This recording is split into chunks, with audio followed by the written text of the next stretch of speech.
Alrighty, what's going on, everybody, and welcome back to Season 4, Episode 47 of Hit the Books, the podcast all about sports betting, the best bets you should be taking, and everything surrounding sports. This week, we got a full lineup here, especially in the NFL. Lots of news happening here as the preseason is officially underway. A little bit in the NHL, our power rankings, and more in the MLB. Little news in the NBA, as well as the St. Jude Championship here this weekend in Memphis, Tennessee, in the golf world that we will be touching on here shortly. But let's get into this week's episode and introduce my co-host, Huff, here with me this week. Ace joining us a little bit later. Huff, what do you got for us? Yeah, not much going on. Football, obviously, we saw the Hall of Fame game come and go. Now we get week one, the official week one of preseason this weekend. I was really excited for this Steelers preseason to see Will Howard, who unfortunately is going to miss the rest of training camp in the preseason with an injury. So tough to see that situation go down the way it did for him in his rookie year. But other than that, a good week in the sports world. A lot of first time winner in the golf world that we'll get into. Good golf coming up in the next couple weekends, which I'm excited for. MLB playoffs are coming right around the corner. That'll be starting before we know it. Just under 2 months left in the MLB season. But other than that, yeah, not much going on. Like I said, we got a full week here, but let's jump into some of this golf news here. Cam Young plus 5,500 wins the 2025 Wyndham Championship to secure his first win of the PGA Tour after 7 career runner-up finishes. Young finishes in dominated fashion by 6 strokes with a winning score of minus 22. With that, Cameron Young becomes the 1,000th tour winner with his championship. So I believe that means the 1,000th different person. Yeah, 1,000 different name to win a Yeah, tournament. that's crazy. Yeah, And his first win, that's yeah, awesome. that's it. I like him. He's been obviously in the picture for the past couple of years. Finally pulls it out. It was really never a question either. So good to see him get that win. It was funny after he had the video. They were filming him on the 18th green. He was like laughing. He's like, "Where do I go? I've never done this before." So, he was playing with it a little bit. Good to see him get a win. Um, definitely a guy I root for. Guy I always know before he even really kind of got big. I always noticed him with the MLB patches on his shirt. Thought it was like, who the hell is this guy? It's sponsored by another league, but yeah, good to see him get a win. But on to some good golf this weekend. Let's get into that. Heck yeah. Like you said, great golf this weekend here. The FedEx St. Jude Championship tees off on Thursday at TPC Southwind in Memphis, Tennessee. Let's take a look at these odds this weekend on BetMGM here. Tournament winner, we got Scotty leading the pack here, plus 300. Great value on Scotty here this week. Xander at plus 1,400. Tommy Fleetwood at plus 2,200. Justin Thomas at plus 2,500 with Ludwig Adberg at plus 2,500 as well. Matt Fitzpatrick, 2,500. Russell Henley at 2,500. Matsuyama at 2,800 and Cantley at 2,800. What are you thinking about this matchup here this weekend, Huff? Yeah, this should be a good getting some of the big players back. Scotty Xander, a lot of these other big names towards the top of this leaderboard. I like Scotty at plus 300. I usually give him out every time, and then give kind of a value play. Xander at 14-1 is kind of a nice little odds boost there.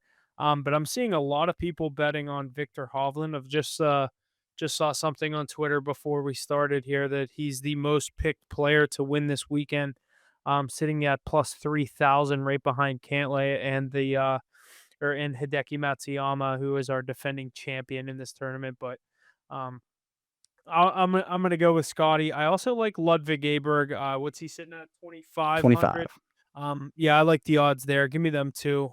Scotty at plus 300. I'd take that every time. Usually give someone out as a value play. Ludwig's been playing some good golf. Looking to have a plus 2,500, plus 300 going into Sunday. That would be nice. Heck yeah. Going to be a very great weekend here. Like you said, Scotty, great pick. I mean, that's some of the best value I think we've had on him this golf season. Yeah, some of these tournaments he gets down around two something. He was at the U.S. Open. He was at like 300. Is what he was at. But Okay. yeah, Well,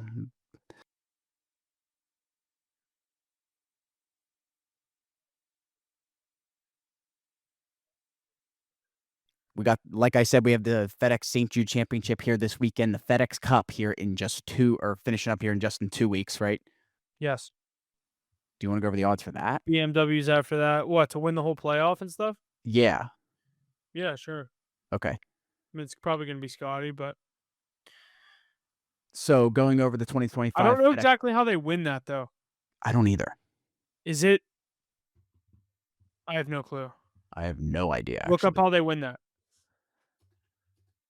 because I would be interested in that if you could. Because like someone's gonna win this weekend, that doesn't mean they win the playoff. You know The what I FedEx mean? Cup is a season-long point competition which accumulates with the FedEx Cup playoffs. A series of So it's 3 just events determine points. the FedEx Cup championship. So it's gonna be Scotty. Yeah, okay. I believe though, like Rory is close, but he's not playing in this weekend. Yeah. And a couple other guys aren't I that mean, he could close. win like the BMW. That's a big one. Right. So, okay. Well, we'll stop there for that. Um, But with that, let's keep moving on here to the NBA with the San Antonio Spurs continue to build their roster around Victor Wembanyama, signing guard De'Aaron Fox to a max contract extension worth 4 years, worth $229 million. Can the duo of Fox and Wemby lead this young Spurs team to a playoff play-in berth in 25-26? I feel like we ask this question every couple months, every year when the Spurs make that move. What are you thinking about this time around, Huff? Yeah, I like what they did in the draft. I think they're going to be that playoff slash play-in team. I think they're going to be good enough to be sitting. The West is very good, so I'm not going to put the pressure on them to be a true playoff team. I think they will get in that play-in picture. I think Wembenyama, Fox, Castle, some of the other pieces they drafted this offseason and brought in. But I like what the Spurs team is doing. I'm excited for this year. I think another year with Wemby, another possible defensive player of the year watch for him right there. But I'm excited for the Spurs. I have high hopes. I think they will be a playoff team. Good stuff. Let's keep it moving here. The Los Angeles Lakers and Luka Doncic have agreed to terms on a 3-year, $165 million contract extension. Does this reloaded Lakers team have a chance to contend for a title this year? Curious to hear about this one, as well as some thoughts about. I've heard they've talked to Luka about more contract stuff, and they're trying. It sounds like they're keeping LeBron out of the mix. You heard about It's that in, at all? no, I have not heard that. That is interesting. I mean, they'll have Luca a lot longer than LeBron, but getting a 3-year deal. This isn't even max money. I don't think this is SGA level either. I don't know how the NBA works with those super maxes and max contracts, all that.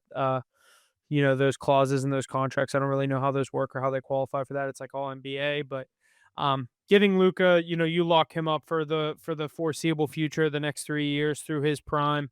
Maybe even he could be good past this, but I think you're locking him up in his prime. You bring in a guy like DeAndre Ayton, you have LeBron James. I think the Lakers are definitely contenders this season. Heck yeah. Lakers always a big name here in the NBA, so we'll definitely keep an eye out on them Yeah. throughout this year's season as it quickly approaches, actually. Last one here in the NBA. The New York Knicks and the Lawn Bridges have agreed to terms on a 4-year, $150 million contract. Mikal Bridges. I don't. That must have autocorrected Oh, on me. yeah, I was going to say that didn't sound right. But Bridges, 28, was acquired by New York last offseason and played a full 82 games. Can this Knicks team win a title with this core that they have of the Nova Knicks? Yeah, I'll defend Mackey's squad here. I think they can. I think their window, they have no better chance at it than what's coming up next season with no Halliburton in their way, who's been the thorn in their foot for the past 2 seasons, and the Celtics, obviously without Tatum, the people aren't expecting much out of them in a little mini rebuild up there, retool, if you will. But I think that this year is definitely their chance. Knicks always a name on of our list as well. Mackie, a fan of the Knicks there up in New York. So definitely we will keep an eye on them as we quickly approach this year's season. Alrighty, boys, let's get back into it here. Ace joining us now. Let's jump into the NHL here. Starting out, the Florida Panthers, Matt Tkachuk was named the cover athlete of the EA Sports NHL 26. The cover features Tkachuk holding the Stanley Cup, with the cup being featured on the cover for the first time since NHL 16 with Jonathan Toews of the Blackhawks. Do you like this cover compared to recent years? Did they get the right guy for the cover athlete here this year? Curious to hear your guys' thoughts.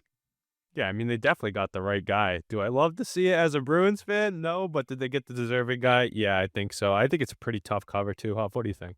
Yeah, I like it. I like seeing the cutback. I think they get it with the back to back. That's was that the last time they did it with the Blackhawks was what was it, 2015, but the game comes out like this is 26, so that game came out in Over a 2015. Was decade that ago. That was the year the Blackhawks, I think, won their second cup in 3 years. I could be wrong. They had a gap in there, but um, anything's better than I always rip on Mackey's boy Zegras. That boy, that cover of NHL 21 with him. I'm trying to look at NHL video game covers by year. The Let me thing look is it they up. do like 2, 3 covers now. Yeah, And they There's have I'll the legendary edition this year is actually pretty electric. They have all the Kachucks on it. They got Keith and Brady on it with Matthew. I mean, the Kachucks are just the face of the game right now. We saw what they did in the Four Nations tournament, just drawing in a whole new fan base. The Bash brothers just going at it. I Um, like the yeah, I think that I like this cover. I saw people like bashing it. They're like back to when NHL had good covers, and it was like PK Subban doing like the celebration on yeah. NHL 19. It's like back when they just had the guys do the same celebration or same stance for a different year. People just like the guy on it. I'd rather them see some put some thought into it. Not that lifting the cup is anything crazy, but like, I mean, we haven't seen it since NHL 16. It's 10 years. Would So would you guys, flirt with the idea of like a, um, Johnny Gaudreau or an Yeah, I Ovi saw or like the Johnny Gaudreau one. They've done Ovechkin already in the past. true, right. So I it's didn't not a wanna see crazy thing to skip. another I didn't wanna see another repeat like we did Austin Matthews a few years ago. But like I said, Kachuk's the face of the league right now, and they're a dynasty, just ready to go for another cup again. I mean, the way that they just took over the league by storm and the parties they're throwing, who else should it be right now? It's Nobody. yeah, certainly not a bad pick. like No. it's been. Sorry, Matthews has had his. Like McDavid just a couple years ago. Like a lot of these guys that would be up there have already had it. So I think then you get the back to back cups. I think they got the right guy. My guy David Pastrnak, his cover is coming soon enough, multiple 100-point seasons in a row, the style that he brings to the game, but the aura that Matthew Tkachuk brings about, I mean, he's the man for the job. The gritty style of play, you gotta give it to the South Florida guy.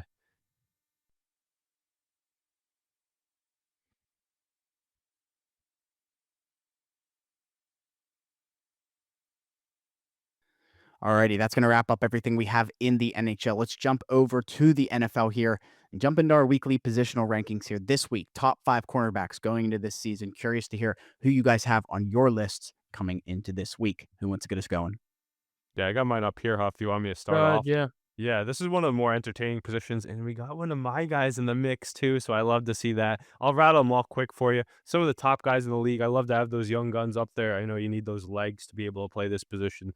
So much skill involved. 1 through 5, I'll go off quick. I got Pat Surtain at 1, Christian Gonzalez at 2, Derek Stingley Jr. at 3, Sauce Gardner at 4, and Denzel Ward at 5. Yep, Christian Gonzalez at number 2. He's coming for a defensive player of the year Wait. too. Say your list again. I was so dumbfounded. He's at 2. Oh, he's insane though. I mean, they got Pat Surtain at the 1 spot, Okay. Christian Gonzalez at the 2, Derek Stingley at the 3, Sauce Gardner at the 4 with that new contract of his, and Denzel Ward from the Cleveland Browns at 5. Wow. All right. I do have Sertain at 1. I have Stingley at 2. Denzel Ward at 3. McDuffie at 4. A name that you didn't mention. Mhm. And then I have JC Horn at 5 with honorable mentions being Gardner and your boy Gonzalez. Wow, etching out those young guns. I mean, they're just gonna keep getting better too. Christian Gonzalez Yeah, entering his 3rd JC year. Horn's probably my favorite one of those guys, and I like Stingley, but I think Stingley's JC great, Horn man. is very good. I think Stingley made the All-Pro team last year Yeah, too, he did. leading those Texans and the highlight plays and the way his dad comes on social media. No love for Sauce Gardner, huh? Dropping off a bit. Yeah, I don't know. I wanted to give JC Horn the love there at 5, and I bumped Sauce down to that honorable mention slot. I have McDuffie in my honorable mention list. He could definitely crack it too. I don't think he gets enough star pedigree because he plays on those Kansas City Chiefs led by Yeah. Mahomes and Chris Jones and Travis Kelce, but he's definitely up there with the Super Bowl to boot. A couple of guys that I had in the list, you could put either Eagle in that honorable mention spot as well with Cooper DeJean or Quinyon Mitchell. Even though DeJean gets the hype, Quinyon Mitchell is more of a clamp on the outside. People don't even target him. I was even gonna say maybe like Witherspoon up in Seattle. I like him. Jalen Johnson's not bad from the Bears either. Yeah. I think Reed from the Lions. A couple other guys that are still, I think, in the top 10 range. You got Marlon Humphrey. He's still right there. I think Jair Alexander is now out of the top 10. We'll see how he does as a cornerback too. Jalen Ramsey right there as well. But like I said earlier, I tend to lean towards the younger guns in this position. Yeah. And just like going against them, I saw someone quote the other day. They're like, "Who are the top 5 corners you don't want to play against. Everybody has to turn in that one spot. I mean, he's just that guy. Denzel Ward too. I don't think he gets enough love. I think he's a great corner out there in Cleveland, and you got your hands full when you got to play the likes of Jamar Chase twice a year. So definitely gets a tough roster. But my boy Christian Gonzalez, I think he could even push for that one spot coming up over this next year or two. He is such a freak athlete and just moving on up in those rankings. Heck yeah, lots of good stuff there, boys. Top 5 cornerbacks going into this season. Lots to look forward to as we keep gearing towards this NFL season. Preseason is underway, but we got some more news before we get to that. Holdouts and hold-ins continue. One phase of the process with NFL players trying to get a new deal is requesting a trade from their current team. The most recent players to request trades are in the NFC East. Commanders, wide receiver Terry McLaurin, and Cowboys, edge Michael Parsons, both requesting trades within the past week. Do you see either of these players being traded, or is it just part of the process of players seeking a new and possibly better deal? I think in the Terry McLaurin case, I think he sticks around. He waited so long to get a top quarterback, and you saw the chemistry he had with Jaden Daniels. Why else would you not want to be in this situation? It has everything to do with that piece of paper in front of him that he has to sign and the check they have to write out to him, not for the situation that he's in. Meanwhile, the Michael Parsons situation, I think that's someone that needs to get out of Dallas. A lot of bad blood between them, but we've seen a lot of these antics from Dallas stars before, and Jerry Jones does eventually open up that paycheck, the pocketbook there for him. But, Huff, what do you think about either of these guys leaving the NFC East? I don't think either. I don't think either of them leave. I think it'll be interesting to see how far they're willing to go. Because I think Micah is practicing. Is that correct? Do you know if he is? I think I I saw McLaurin is back at practice, but I yeah, don't think he is practicing. McLaurin's holding in. I think Micah's truly just practicing. I think Mike is less replaceable than Terry McLaurin too. Yeah. Because wide receiver position, you always find someone to do it. I know Terry McLaurin's a fringe top 10 wide receiver in the league and how good he is. Micah Parsons is the top 5 guaranteed edge rusher in the NFL. One of the top players in the NFL. Imagine if one of our teams landed him, you and I were just throwing that idea, oh, he could be a Steeler or he could be a Patriot. Everybody else licking their chops to see him actually leave. But I really don't see 11 leaving the star. I do not think Jerry Jones will let that happen. Neither do I, but it's crazy how drawn out We did say though a couple years ago, how are you going to all these pay guys. Micah, CD, Dak, all these guys? Is it catching up to them? That's the other side of it. Yeah, what are you gonna tie up your money in all these few positions and not And be able to Dak bring has it? already shown he might not be worth that deal in not even next year, this year. That's why they got Joe Milton, who's lighting it up in the camp. So Mackey not here to defend his Dallas Cowboys. I just think it's blasphemous that Micah Parsons would even be on the block. I think that's a guy you ink up. You Did you guys see the just thing today about him going to the Rams? no. Aaron Donald said if the Rams get Micah Parsons, Aaron Donald will come out of retirement to play with Jared Verse, Micah Parsons, Braden Fisk, and Aaron Donald will be their defensive line. Just And because he doesn't want to be quadruple team for once in his career. Yeah, exactly. Micah Parsons quote tweeted it and tagged his agent, and he said, "Let's get this done." Yeah, that's crazy. I mean, I really don't think he leaves the Dallas Cowboys. You guys just did it with TJ Watt at his age. When you have a cornerstone piece like that that gets pressure under the quarterback as easily and as often as they do, you keep that guy around long term. If you open up the paychecks for Dak Prescott and CeeDee Lamb, there should be no reason that number 11 is leaving Dallas. I mean, he notes app, dude. He posted the notes app. He no longer wants to be there. A Yeah, he's long ass notes app. podcasts, notes. Jerry Jones isn't reading all of that. He's probably hearing all the noise, and it'll happen sooner rather than later. I think within the next couple of weeks, we see him re-sign in Dallas for a long term with a big deal. But Terry McLaurin, on the other hand, that's a very interesting situation. Yeah, you want to keep him around for the chemistry, but like I said, that wide receiver position is so replaceable, and it's tough to tie up your money in that spot too. From a GM perspective, you could afford to let him go, but Jaden Daniels is your guy. You might want to keep him happy. And look at what they just did last year getting to the NFC Championship game. I don't know why you'd shake things up over there. Did you see all the Cowboys players change their Twitter profile pictures to Yeah, they want him to Parsons? stay. They're all like, "Hey, come on, Micah, you're not leaving. There's no way you're going anywhere." But haven't seen too much on the Terry McLaurin front, and I this has love been Mac. going. Yeah, I love Mackey. I don't like the Cowboys. I'd love to see him leave.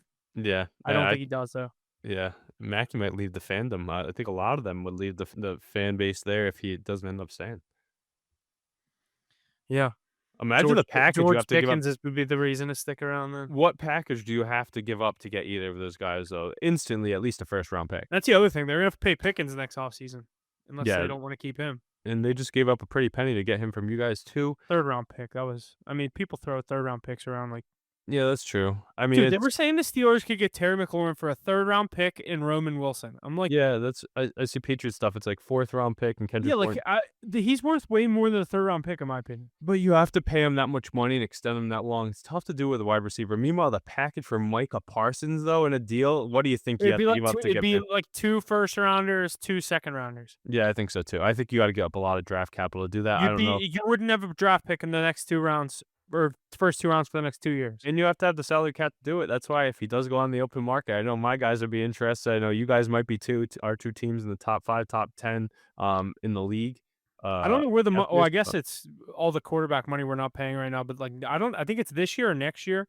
The Steelers have like 175 million in cap space. It's insane. yeah, you're gonna be And the just like cap my goes up. Patriots. That's part of it. We just spent the most in free agency, and we still have Yeah. the most on the That's gonna be table. that could be us next year. And we already have a good team. I don't know what the fuck they're gonna do. Yeah, interesting. But I really don't think Micah Parsons leaves. I think he's definitely staying. I wouldn't be surprised to see Terry McLaurin go. I don't think I would let him go personally if I was Washington's brass, but like I said, wide receiver, very replaceable spot. I would, yeah, it's tough. Definitely a tough one there with Terry McLaurin and Micah Parsons. But we will see if anything more develops between now and the beginning of the regular season here. I saw Jerry Jones is not confident that Micah Parsons will start week 1. Michael Parsons. I love Is that what how he he just calls him a different Yeah, name it every was time. hilarious. In the articles, like, they you know how they, like, hyphenate a word to show Yeah, that he really yeah, means this? yeah, Like, it's like that yeah. in the articles, and it's hilarious. But anyways, wide receiver Keenan Allen has agreed to terms to return to the LA Chargers, where he played for the first 11 years of his career. In the receiving core of Ladd McConkey, Quentin Johnson, and Keenan Allen helped the Chargers take the next step here in the NFL. What are your guys' thoughts? I love this move. I do you? I don't know if he is he that big of an addition? I don't think so at this point of his career. Compared to that receiver core that they have, I know they brought Quentin in the Johnson rookies. sucks. Quentin Yeah. Johnson sucks. Ladd McConkey is a star. Ladd McConkey's a stud, but imagine you get Keenan Allen to play second fiddle. He looked really good last year with the Bears, and you knew he was going there. We all knew when he was leaving Chicago after his first stint away from the LA Chargers that he was going right home to play with Justin Herbert. He moves the sticks. He's a reliable target with some of the best hands and runs great routes. I know he's at an older age and is injury prone, but why would you not add this guy? He's sitting right there. He knows the system. He's familiar with the quarterback, and he's still a top-notch receiver. I mean, as your wide receiver 2 or even 3, I think Johnson can only get better. I know that his drops are his issue, but he's actually not a bad receiver outside of that, which is tough to say when your main task is catching the ball. But he's pretty good in the right area, and I think Keenan Allen will be a great add to this group. Couple of rookies flashed out too in that Hall of Fame game. We saw their 5th round pick really step on the scene. They have another fast rookie that's jumping up the depth chart. They go to Marion Hampton. That's pretty good offense over there. And Justin Herbert can sling it. The more options, the better. You just lost Josh Palmer. What's his name? Mike Williams came back and just retired right away too. So why not get this guy? There's a much worse you could do on the waiver wire. Alrighty. Definitely some good stuff there out of the Chargers in that Hall of Fame game. And with this signing, we'll see if it makes any noise. The LA Rams and running back Kyron Williams have agreed to terms on a 3-year, $33 million contract extension. The deal makes Kyron Williams the 7th highest paid running back in the league, with Bills running back James Cook likely to push him to the 8th when his deal gets done. Is Kyron close to being a top 5 running back in the league here in terms of skill? What do you think? So underrated. Do you think he's close to top 5? No, I don't think he's close to top 5. I think he's a very solid running back 1. They like to say he's always going to lose his job too. They keep bringing in rookies that are going to push him for a spot. McVay likes to get other guys some looks too. But how productive is he when he's on the field? He's always in the end zone. I think he's no brainer top. He's like 12, 10. top 12. He's like between 10 and 12, I'd say. I'd say he's probably in that 10, closer to 10. Yeah, 10 to 12 range. You could argue he's a little bit higher, maybe a little Yeah. bit lower, but underappreciated running back for the production he puts up week in and week out. Stud in fantasy, always getting in the end zone, like I said, and very reliable. That offense is so star-studded, but I'm surprised they spent the money on it. They have the money to spend with such a young defense, but good piece to keep around. Definitely want to keep excelling in the McVay offense. Heck yeah, lots of good stuff there. The Cincinnati Bengals are our next point here. They've signed tight end Noah Fant to a 1-year contract. Fant was released by Seattle after putting up over 500 yards in 2024. Can the former first-round tight end help add to an already stacked Bengals offense? Yes, I mean, look at what he's done in his career so far. Not too much. Hasn't lived up to the hype. Always seems like he's going to be that next breakout tight end candidate. Dealt with some injuries playing in Denver and Seattle too. Never with the best quarterback situation either. And I think look at what the way they were able to resurrect Mike Gesicki's career. No matter who you throw in that tight end mix, Joe Burrow is slinging the ball because they're always down by a lot of points and they got big offense, big air yards. He's going to slot right in and be a good target for them, I think. I think so too. I think it's a good move. I was kind of surprised when Seattle cut him, but I don't know. 1 year deal. I feel like this happens a lot with those uh, kind of big name tight ends that that don't make the top echelon of the NFL or their position. I feel like he never really reached that full potential. Um, but yeah, I think this is a good ad for the Bengals. Unless you're Kyle Pitts, then they usually tend to move on from tight ends who don't live up to their draft stock right away. Yeah. But with T. Higgins, Jamar Chase running around out there, you got Chase Brown, Yossi Vash. It's just another target to add to the mix for Joe Burrow. And what else is going to do? I have Joe Burrow having a very big year this season. I think Noah Fant will be a beneficiary of receiving some of those passes. Heck yeah, hopefully the Bengals can make a little bit bigger of a splash coming into this season than last year here. But like I said, the NFL preseason is happening now. The Hall of Fame game is starting us off, but fully getting underway here this weekend. 3 games on Thursday, 3 on Friday, and 8 on Saturday, with 2 on Sunday. When you're listening, this will be officially 28 days from Cowboys and Eagles for the kickoff of the NFL regular season. And with that, we're ready to begin looking at some NFL awards coming in the season, starting this week with MVP, Offensive Player of the Year, and Offensive Rookie of the Year here. I have the MVP odds here with me. Lamar Jackson leading the pack at plus 550. Joe Burrow and Josh Allen right behind him at plus 600. Patrick Mahomes at plus 650. Jaden Daniels at plus 850. And then we jump to Justin Herbert and Jalen Hurts at plus 2,000. Any thoughts on who may be the regular season MVP here this season? Just a quick question. Who's the first position player that's not a quarterback that's on there for odds? Is it Saquon? I'm CJ looking at it right Stroud, now. Jordan Love, Brock Saquon. Purdy. Same odds as your boy Drake May. That's Oh my crazy. God. It's a quarterback award. We say it year in and year out. That's why you know who my dark horse is for MVP. I won't say my regular one right away, who I think's going to win the MVP. Dark horse though, if he can stay fully healthy with the depleted weapons, he's pushed for this award before. Christian McCaffrey. I know there's a lot of doubt because he can't stay on the field every week, but he's shown that when he plays a full regular season, he can put up the stats to be in that MVP conversation. And I think he's going to have a really big bounce back year, comeback player of the year potentially.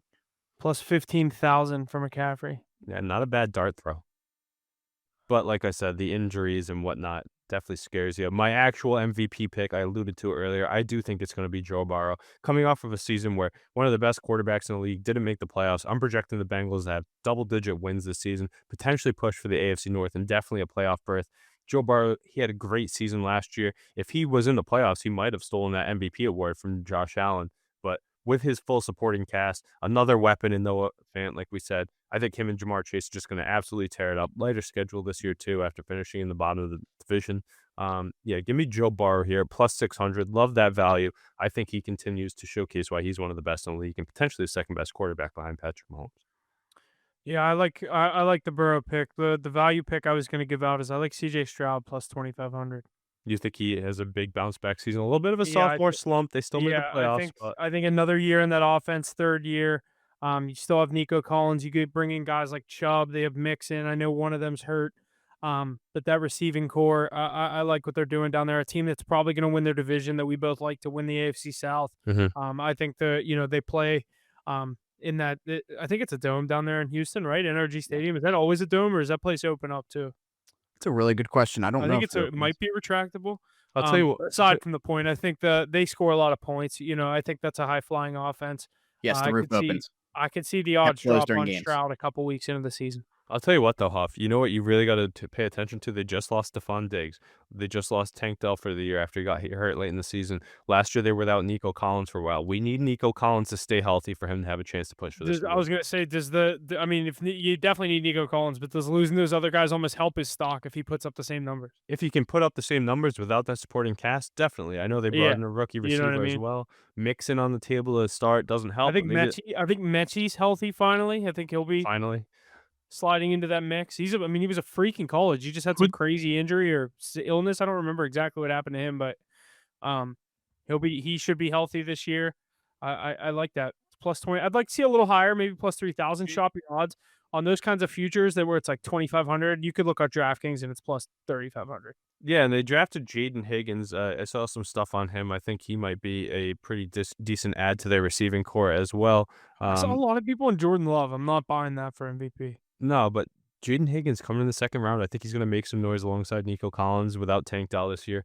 Yeah. Hopefully Michi can stay healthy too. But I like CJ Stroud to have a big bounce back year. Do I think he puts up the numbers to be an MVP? I don't know. He's more of a guy that plays the game the right way to win the game, kind of like a Jalen Hurts almost. Maybe he gets some more rushing touchdowns with Mixon out to begin the year. But I think They that win a seems lot of games, and I mean, that's how you win the MVP. You win a lot in of the games. You put up a easiest lot of division yards. in the NFL as well. Yeah. That You win definitely your helps. division, like stuff like that. So Be interesting to see. But I like that pick. Not I a think he'll bad be in the thought. picture. I think it's a good value pick. I Who don't would you think go he'll with be outside of I a like Burrow. quarterback? I think Burrow. I think he has to get one. He Oh, could have got it last year, and they didn't give it to him. yeah, I think he has a huge season as well. But outside of a quarterback, if there was anybody that could push for the MVP, who would you go with? Outside of quarterback, Yeah. Jamar. Oh, that's not a bad pick either. You think, yeah, but if he's putting up big numbers, that means Joe Burrow's numbers are Burrow's already going to win the astronomical. MVP. Yeah, Yeah, but that's a good unless take. it's like all to Jamar. You know what Yeah, I like mean? he has a Like Burrow record-breaking throws season. whatever 60 touchdowns and 35 of them are to Jamar Chase Yeah, if he has a record-breaking season, with maybe you like could push for it. 5,000 yards, like some crazy yards. Like you'd Video have to. game numbers from Jamar Yeah, Chase, and he steals the award. he We'll does it a see. lot. I mean, I've seen him put up video game numbers. Yeah, I'm He's had a going Joe Burrow here 56 though. fantasy point game before. Yeah, Joe Burrow's my pick here. I think that's a safe one. Plus 600, good value too.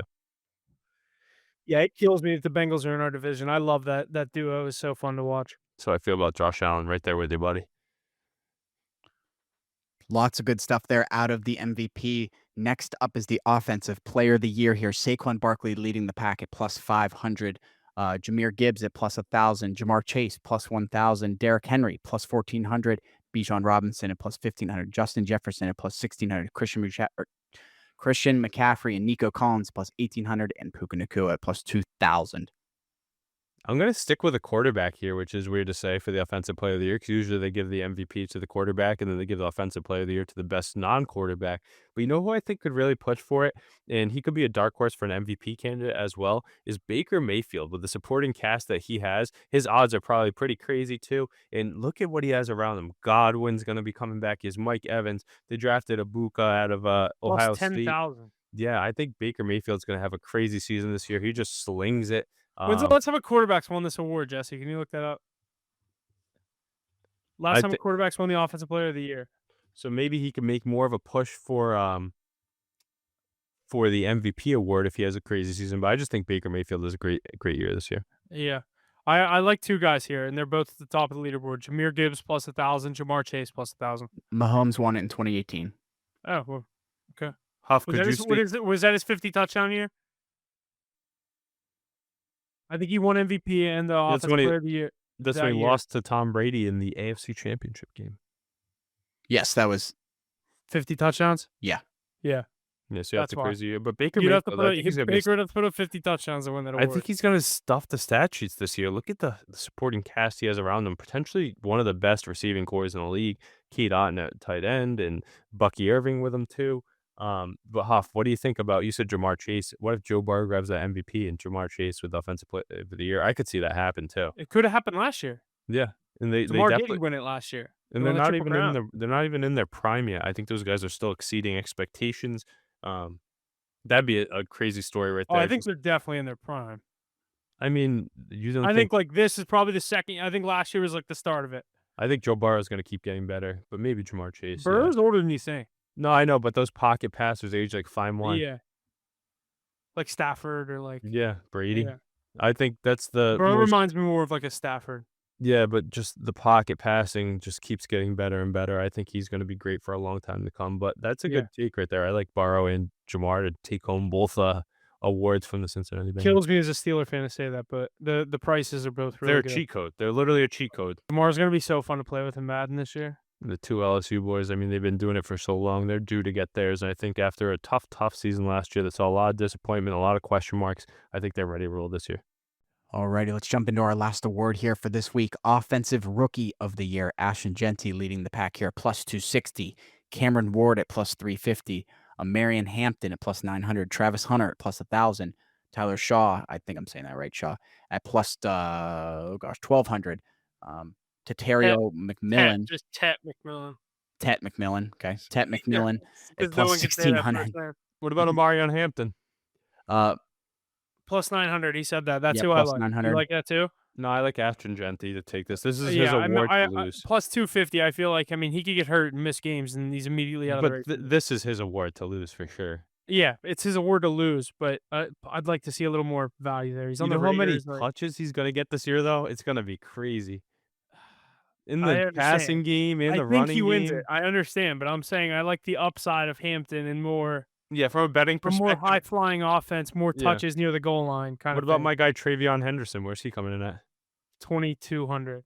Yeah, the top thing is Josh McDaniels likes to go with running back by committee. Ramondre Stevenson's still a valid back who can vulture some touchdowns. Drake May does it with his legs too, so you can miss out on some touches there. But I think Ashton Genty, man, with Pete Carroll coming in to lead that offense. Caleb Johnson plus 2,500? I don't think it'll be No, that good. I think it'll be no. good, not that good. But he's gonna split work too, I think. Yeah, you can't take a guy that's in like you just said. Jalen Warren's a solid player too, but I just think Ashton Genty's gonna be force fed the ball early and often, touchdowns galore. Shadur Sanders, no value there. No value. They just signed another quarterback to their roster too. So Not that's good. Snoop. My dark horse for rookie of the year, it's not too much of a dark horse. Besides Ashton Genty, I literally think it's a 2-man race. Is Travis Hunter? Travis Hunter. Yeah, I think he's gonna be electric. He's gonna find the end zone a lot. How often are we gonna see videos of Travis Hunter hitting some crazy cellular? Yeah, no, I nice think it would be cool. Go Heisman, Offensive Rookie of the Year. Yeah, I think that could definitely happen, and they're gonna force feed him the ball to get in the Pat end zone. McMillan, I think that's another good one. He's going to get a lot of touches in in Carolina. I know this. You could use this argument for Hunter too, but I think he's going to have a little bit more competition too. You still got Leggett, you got Jimmy Horn who's coming on. I think he's going to be an impact receiver as well, and you got Adam Thielen in the mix. Chuba Hubbard's strong too. We both think Bryce Young's going to snap off this year, Yeah, but think about the argument for Hunter is the Jaguars have Brian like Thomas a legit Jr. one. Yeah. Yeah. No, I agree with you. But look at what the numbers that Brian Thomas put up. Who says Travis Hunter can't do the same thing? And Yeah. maybe this is the year Trevor Lawrence kind of turns it around, and maybe you get a little bit of flash. I know it's offensive rookie I of the like year. that Jags team. I just hate their uniforms. Worst uniforms in the NFL. In a team that's just destined to fail. It's just one of those franchises that Yeah, can't I just really like ever a lot of figure their it out. players. Agreed. Super fun to watch, super athletic, but I'm gonna go with Ashton Genty here, man. I know it's not the fun pick, but I think it's the right pick. Alrighty, lots of good stuff with our awards here this week. MVP, Offensive Player of the Year, and Offensive Rookie of the Year. Make sure you tune in next week for our Defensive Player of the Year, Defensive Rookie of the Year, and Comeback Player of the Year as we continue through these NFL awards gearing towards this season. We got one more point here in the NFL. The NFL continues to introduce changes aimed at improving the overall product for fans and players alike. One of the most notable innovations this preseason came during the opening exhibition game between the Los Angeles Chargers and Detroit Lions, where the league tested a first down system that eliminated traditional chains, relying instead on digital technology while keeping the old markers as a backup. Now, in a separate move, the NFL has announced a ban on the use of smelling salts. Long popular among players as a pregame stimulant, these ammonia-based capsules, widely used to jolt players into heightened alertness before playoff or before kickoff, will no longer be permitted on the sidelines or in locker rooms during games. The decision has drawn mixed reactions, particularly from players who relied on the practice as a part of their in-game routine. San Francisco 49ers tight end George Kittle expressed his frustrations publicly. Curious, what do you guys think about the first down changes? And do you know anything about the smelling salt stuff and why people are so that upset about it? Because it doesn't No, do but what they actually think I it love does a to good them. smelling salt. I don't know why they would ban that. That's crazy. Because The it's NHL not would. supposed to be used for that. Yeah, the NHL would never institute this rule. The NFL, though, I'm surprised. I mean, maybe it's just about the image. I mean, you still get people walking around with Zyn tins and other types of skull and stuff like that. I know there's Adrian Peterson pictures that are notorious for that. But the amount of publicity the NFL has, I guess they're just trying to get that away from the game, not make it so common. I don't know. And maybe I push didn't out the watch youth. I honestly didn't watch the Hall of Fame game, so I didn't see what the Oh, I first down saw it. system I looks like. hate that. I think it's just going to be used to people are going to be complaining all the time to say it's rigged. And there's just something about me. Like, I don't want robot umpires. I don't like the strike zone. I don't like things like that. I guess if it does make the game better, yeah, let's do it. But you got a little pause here, and it's not true where they're bringing out the chains. There's just something nostalgic about that. That's true football to me, where they Two break. old guys carrying chains, some Yeah. about it. Yeah, it's just awesome. Yeah, it looks pretty cool. But yeah, it's so weird. They take a little break and then it's all virtual. It doesn't seem like real football to me. Everybody's wondering what the hell's going on. And then you could just see it being biased for I'm gonna say it. Everybody else gonna say it's gonna help the Chiefs win somehow. It's not gonna be a first down, but they're gonna say it was, and then who knows what happens. But I like a little authenticity in my football game. I think it's tough, the digital stuff, because it's showing you it on the screen. It's not showing you anything on the field. Yeah, You're not seeing any actual movement on the field. It's the refs are in a tent looking at it, yeah, it's and like a you're seeing review. it on the screen. So, And like, it's not even the great. true play. The graphic's so weird. It makes no sense. The graphic makes 0 sense in my opinion. Yeah, I don't like the graphic at all, Huff. You I'll gotta take see a look at it. Saturday when I watch the Steelers, or I'll Yeah. probably watch a game tomorrow night. One of It's those games terrible, tomorrow. but think about Jesse. You got the tush push here, and we're bringing out the chain gang. It's like now we gotta virtually figure it out, but then there's no football players on the field when you're watching. It's just like a football on some animated screen showing you if it made the mark. It's somehow getting placed in that digital world correctly. It looks like the Correct. It looks I like need something to that would see be in it. the indoor arena football league. Yeah, it does. I'll look it up after. Yeah, Yeah, it's it's interesting to crazy say the looking. least, Huff. I mean, Not a fan of either of these rule changes they instituted. I Smelling think salts, I let think the I guys rip them on the sidelines to be ready to go and all gnarly. People yeah. used to do rabies. Look at what Ray Lewis and all those Ravens used to do back in the day. you're not Um, wrong. I want them fired up and making big hits and going crazy on the field. Meanwhile, I want to see the old school chain gang too, but I guess it Yeah, helps the game, I guess. they're like, "We care about players' safety. No more smelling salts." Yeah, that's great. I I think I it's more believe it about the image. that, and I believe it does derive from the FDA saying I believe they came out with an article, like, last week that said there's not enough research surrounding smelling salts. Do some fucking So, research then. I think it's just the timeline of, they're getting around the loop and they're running out of things to talk about. Yeah. So they're gonna go And back to like I said before, I think they want this to be a trickle down effect to hopefully halt this at younger levels too. I think you're probably correct. Alrighty, boys. Tons of good stuff there out of the NFL. Rule changes, new signings, hold-ins, holdouts, and our weekly positional rankings. But let's jump over to the MLB here, starting out with our power rankings here. Coming in at number 5, we got the San Diego Padres. Number 4, the Boston Red Sox. Number 3, the Chicago Cubs. Number 2, the Los Angeles Dodgers. And number 1, the Milwaukee Brewers. What are your guys' thoughts on the power rankings here this week before we get into some other news? I wanted to fuck with you who's real in quick those before you go. rankings. Look I wanted who's to in fuck those with you so rankings. bad this week and send 5 teams that didn't have them in it. Yeah, I mean, they're undeniable. This team No, was they're so 30, good. 30 and 35, looking like they weren't even going to make the playoffs. Now they're sitting 2.5 games above the Yankees. Aren't They're you on glad they weren't absolute sellers? What if they fire. were? They were though. They sold their arguably best player on their team in Rafael Devers and got nothing in return. I think they knew what they were doing for there. Yeah, they did. Team chemistry wise, they freed up money for these young stars. I talked about it coming into the year. I didn't know if they were going to hit their peak right away. They have guys like Roman Anthony stepping in. They made some signings that people thought were pretty big. The trade for Garrett Crochet was absolutely insane. We stole Chris Sale and Garrett Crochet from the White Sox. Yeah, we gave you some great prospects who this time around think that might be pretty good in White Sox uniforms, but Aroldis Chapman having a career year at that age is nuts to see. Bregman just leading that team. Trevor Story, who we gave that big contract to a couple years ago, is on pace to break 100 RBIs. He's already at like 75. Rafael is stepping up. Wilyer Abreu, Narvaez, who we got from the Yankees, showing out to be a true catcher. Yeah, we lost Tristan Casas. We have guys like Romy Gonzalez stepping into that mix and being an impact player. The staff is coming along. They didn't buy at the deadline, and Red Sox Nation was in a big panic, but it showed off to be strong because look at what the Yankees did, bringing all those relievers who didn't live up to par, and we kept all of our prospects on the farm. We still have even more yet to come. Hopefully they can ride this hot streak, but they're 9-1 in their last 10, Hop. I mean, this team is absolutely nails right now. Yeah, they're on fire. Rest of the league, though, what about the Blue Jays? I mean, I was gonna say they kind of slipped off a little bit. I mean, the Brewers just continue on. The Dodgers are back in form. Your boy Otani had a nice appearance today, but yeah, I think that obviously the highlight of it is definitely Red Sox. What are they, 30 and something in the past? I saw like 30-8 since. Well, they're 30 and 35, and now their overall record is 64 and 51. So they I are put it on our power rankings. 34 and 16. 34 and 16. They're 22-8 in their last 30. Yeah, that's crazy. I mean, they had a tough schedule coming out of the break too. They had the Cubs, the Phillies, and the Dodgers. They're just showing they can hang with the best. Another team that we didn't talk about yet that's at 5 in our rankings is the San Diego Padres. Talk about a team that was big-time buyers to the deadline. They shipped off arguably one of the best prospects that we've ever seen dealt in the trade deadline, Leo DeVries, top 3 prospect in the MLB. He's going to be nuts for those Vegas A's when they make their move down there. But they brought in Mason Miller, the flamethrower. Ramon Laureano was a great pickup by them. He's been on absolute fire since he joined the team, and he was doing great when he was over there in Baltimore as well. They still have all their pieces like Merrill and Tatis. Yu Darvish is back in the mix. That team is absolutely stacked. Nick Pivetta, actually, that offseason acquisition has been a great add. Can they get over the hump in the playoffs? I still don't think so. I think the Dodgers still got them, especially with Ohtani coming back up and some of those other pitchers really getting more healthy. But I like that Padres team, what they've been able to do. That's a great squad. I think I, I would like the Brewers maybe to beat the Dodgers. They've shown they could do it all season. Nobody has faith in the Brewers come playoff time, though.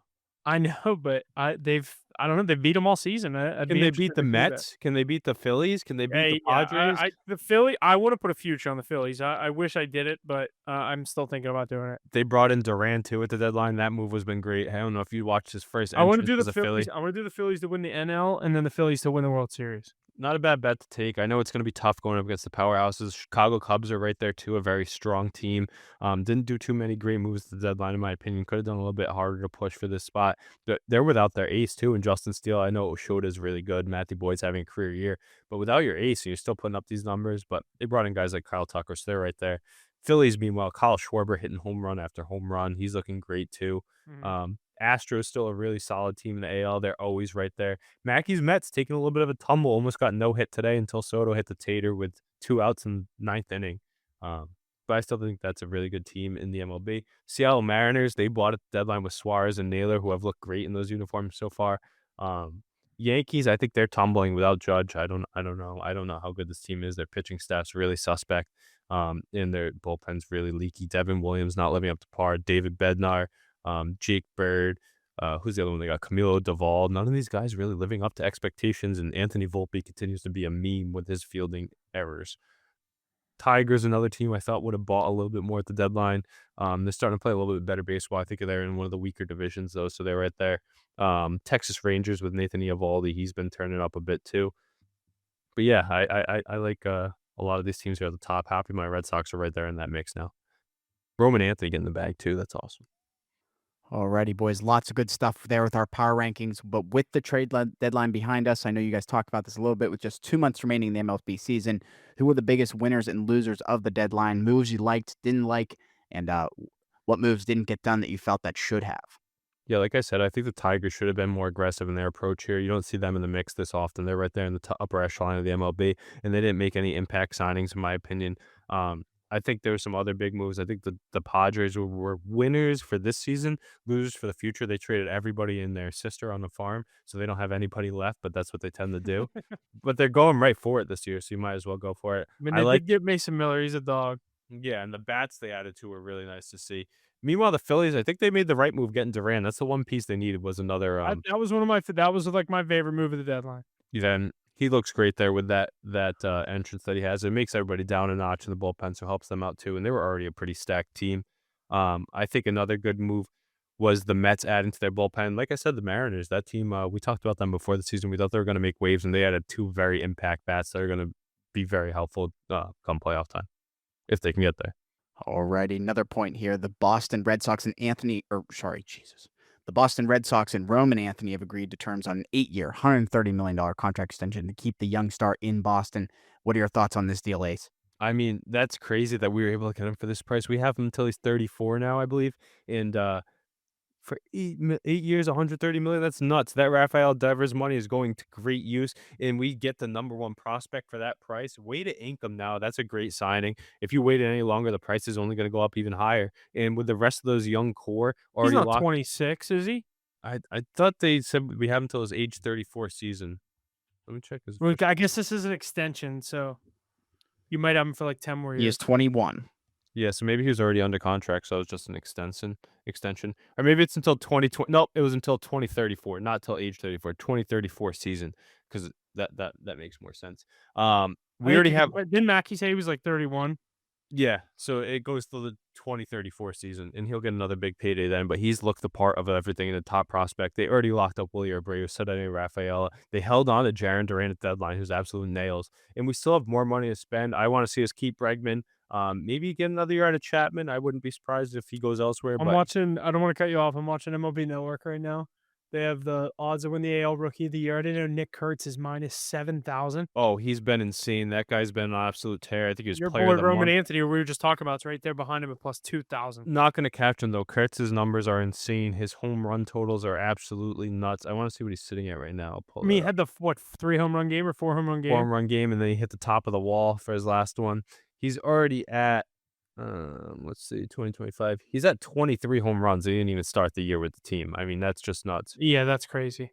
But that's nuts to see. But my Red Sox, man, doing all the right moves, and it's crazy to see because everybody's controversial with the ways that they parted with all their superstars, and it shows that if you have a good farm system and you let them develop and you keep them and you pay them, Huff's like, I wish we could pay our guys like they do.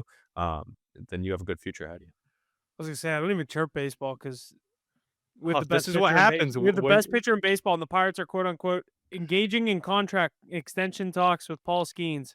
That hey talk is going to be the quickest conversation for Skeens to say no thanks. hey Paul, do you want to stay here? No, okay. Okay, all Yeah. right, we tried. Yeah, so hopefully they at least trade him and get a haul. Because if you just lose him in free agency, that's terrible. Oh But yeah, you have other great prospects too. I mean, how many pitching prospects you gone through? And now you got dude, even more in the system too. dude, I've been going through this process for 15 years since I've started really caring about the Pirates when I was like 10. Anytime we get prospects, it's the same thing. They come up, they do it for 2, 3 years. Oh, they're a great trade prospect. Or in the rare chance that they sign here, like a Key Brian End up Hayes or a sucking. Mitch Keller, they're no Hayes was great third baseman, just couldn't hit. Yeah. He's good on a team that you like. There were talks about him sending him to the Yankees or one of these teams where you could have buried him in the bottom of a lineup and he could just play Gold Glove third base and not have to worry about getting base hits. Like here, he was in the 5th spot. Like he has no business being up the lineup like that. And then Mitch Keller, they sign here. Oh, he's a trade deadline target. Like it's if they do sign here, they're prime trade deadline targets because the Pirates signed them to these cheap deals. Mhm. And then teams like the Red Sox and the Yankees are Swoop like, right in. they're like, oh, Mitch Keller for 10 million a year as a starting pitcher. Yeah, we'll take him. Yeah, I'm surprised he wasn't dealt, but it's so nice to see my Red Sox making all the right moves right now, and everybody's getting locked up at such a young age too. Christian Campbell, Jaron Durant, Ceddanne Rafaela, Willie Yeah, Abreu, they now were going to Roman trade Anthony. Durant. Yeah, and I think that was all just people wanting Duran more than the Red Sox wanted to trade him. And they Yeah. didn't get that. If they could have gotten Leo DeVries from the Padres, I think they might have pulled the trigger, but they know how good Duran is. He's an all-star, fringe all-star, perennial fringe all-star, um, stud, and he's absolutely turned it up in July, and he's carrying that over to August too. And that's a big beneficiary for the Red Sox lineup. Marcelo and Roman Anthony haven't even played the last 2 days, and they've been on fire. So I great know. to I see. told you I have Anthony in fantasy. Yeah, he's an absolute My stud. team Not is whomping in fantasy this week. yeah, They're love to on see. fire, and he Right hasn't even played. I'd like to see him get in the lineup. Right around the corner from I think he's playing tonight. Yeah, I think he is. Right around the corner from fantasy baseball playoffs too. So hopefully Yeah, you can get that I have rolling. 4 weeks left in my season, including this week. Yeah, I think I got I 3. actually I have MLB Network on. They just turned on the Red Sox. Yep. And we just got 2 runs right there. Romy Gonzalez. See, That's why they you don't turned it on. and you don't need a superstar first baseman to get the job done. You just have to have the right pieces. Who scored? Definitely a solid extension there for the Red Sox and Roman Anthony. Great price and a great player there. But let's keep it moving here. The Atlanta Braves won the inaugural MLB Speedway Classic at Bristol Motor Speedway in Bristol, Tennessee. The game, originally scheduled for Saturday, was rained out after the first inning. The game was completed on Sunday with Atlanta taking home a 4-2 victory over the Reds. What do you guys think of the game? Is this something you'd like to see each year? I heard people were calling it the Fire Fest of baseball. Yeah, I saw that. They ran Hot out of dogs, food no on the first buns? day. Yeah, hot dogs, no buns, chips, no cheese. None of the special foods that they were told that was going to be there. Expensive parking, not that expensive tickets. Yeah, it's Um, crazy because you would think a place that hosts such big events would be ready to handle this. right. But And it maybe wasn't even full. yeah, maybe it was just Like, over anticipated by the MLB not handling it correctly. Not 2 of the biggest markets either that were playing Did the you game. see what some of the views from the seats looked like? Yeah, crazy. crazy. That's why they were so cheap. I saw the picture. The guy's always taking like bad seats. Yeah, He's yeah. like a mile away from the fucking strike zone. He goes, "Come on, ump, that's strike." Yeah. You're just there for the atmosphere at that point. I like the hats that they put together though with the flames and the The hats. uniforms, they killed that. They executed all of that. My thing was, I'm sitting around watching that on Saturday, waiting in this rain delay. I was like, why didn't they shorten up these intros? They spent an hour bringing the guys out in Yeah, pickup trucks and doing a lap around the racetrack. Like, those guys are there, the fans that are there, they want to see the game. They don't want to get rained out and come back tomorrow. Get as much of this thing done tonight. Like, And then they had to come back tomorrow, but it was nice to see because they called up one of their top prospects in Hurston Waldrep, and he ended up having a stellar season debut, and that that'd was be a nice to cool call up. Hey, first MLB games in a fucking race car stadium. Yeah, he pitched last year, but he's getting another shot this year. He was one of their former top picks in Oh, their I thought you were saying he's like a season debut, but he was one of their yeah. top prospects, and he's been nails in AAA this year, and he came up and was a stud, so it was nice to see. But I think it's pretty cool. Figure out your venue, MLB. Come on, can't be letting people down like that. But I think it's just a cool setup, and they can only I get think the go Field up of from here. Dreams game should be like the Winter Classic every year. They said that I agree with you. supposedly it wasn't there this year or next year because they're putting a bunch of money into there because apparently the MLB is going to try to do something there every year. They that should, and I though. believe there's a festival there this summer Okay. Oh, or interesting. some of some I sort. heard the MLB invested a shit ton of money in that property. Yeah, I think you're correct. Um, Interesting. So we'll definitely hear more about that because I've heard things about the Field of Dreams is a thing. Like, it's gonna come back. And like Right Hand Up, I'm not the biggest movie guy, never seen the movie. I just thought the Great movie. whole vibe of it was cool. Yeah. Heck yeah. I The think Field that of Dreams game. baseball, one of the oldest games too. I mean, that's something you want to see. Alrighty, boys. Lots of great stuff there out of the MLBR power rankings. Trade deadlines behind us, and the season is wrapping up here. Just 2 months remaining, but that's all we got in the MLB here. I think that's everything we got here this week. Yeah, anything else to add before we get out of here, guys? No, No, I think that's gonna do it. Thanks for listening. We'll see you guys next week. HitTheBooks.pod on Instagram, HitTheBooks Sports on TikTok and YouTube. And like I said, we'll see you guys next week. yeah, keep watching these Red Sox roll, and hopefully I can cash this bet, Huff. I think I got you beat with those Pirates. Mackey tried to jump in with the Mets and the Red Sox, and now I it's think going to you're come safe down to with the the wire. Pirates, yeah. It's going to be coming down to the wire with the New York Mets, I knew not to make that bet this year. Last year there was the Red Sox didn't like have hope last year, and then you got Crochet. I'm like, you're gonna have a Cy Young pitcher. Yeah. I mean, the Pirates probably he's up there too. He could win the Yeah. Cy Young this year. Hey, but you got one of those too. We got a lot more. We got a lot more around them, though. You have a buddy. team that knows how to build a baseball team. You should have just tailed me and went against Mackey because that's going to be fun to follow down the stretch. Two teams that are looking to cash their tickets to get to the playoffs, but a big month of baseball here. Roster's expanding here soon, too, so that's going to be Yeah. fun to see when everybody gets called up. But going to be a fun few months here. And a lot of football coming up soon. Loved seeing that Hall of Fame game. Fun to see that. I know the stupid first down thing, but some nice touchdowns and all the superstars on the sidelines. We got a QB competition this weekend, too. Anthony Richardson starting and then Daniel Jones the following week. That'll be fun to watch. A lot of good stuff coming up. Heck yeah, lots of good stuff. NFL preseason here this week. Tons of games this weekend. But that's all we got here this week. Thanks for joining us. See you guys next week.